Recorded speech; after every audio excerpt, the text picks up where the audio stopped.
ये सभी होगा। बुलेटिन का आगाज करेंगे। सबसे पहले बात करेंगे सिंध के 24 अजला में ज़िमनी बल्दियाती इंतखाबात का दंगल। आज वोट डाले जाएंगे। पोलिंग सुबह 8 से शाम 5 बजे तक बगैर किसी वक्फे के जारी रहेगी। मजमूई तौर पर 449 पोलिंग स्टेशन कायम कर दिए गए हैं, जिसमें से 292 इंतहाई हसास हैं और 157 हसास करार दिए गए हैं।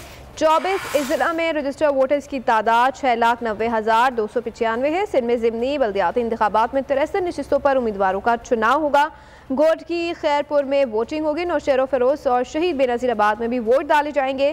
सांगड़, उमरकोट और टंडो आला यार में भी ज़िमनी बल्दियाती इलेक्शन के लिए पोलिंग होगी। मिटियारी, जामशोरो, दादो, बदीन, ठट्टा, सजावर के शहरी भी अपना हक राहदही इस्तेमाल करेंगे। हवाए नफ्स की है हुक्मरानी, लुटेरा कर रहा है पासबानी।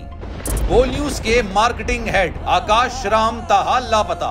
तफ्तीशी इदारे जवाब देने से कासिर। अहले खाना परेशान, बेटे की जुदाई में माँ गम से निढाल। जो बच्चो हिंदू पर आए थे जो को पाकिस्तानी, मुझे मेहरबानी करे पंहिंजो आकाश वापस कयो। अमरीकी सेनेट में कांग्रेसमैन की आकाश राम के अगवा के खिलाफ पुरजोर मुजम्मत। And I, of course, have been concerned about some of the terrible disappearances, some of the abuses of human rights in Pakistan.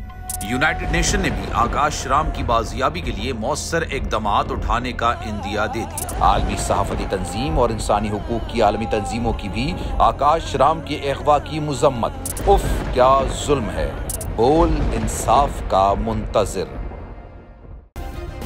Subscribe करें और बेल दबाएं ताकि कोई खबर रह न जाए।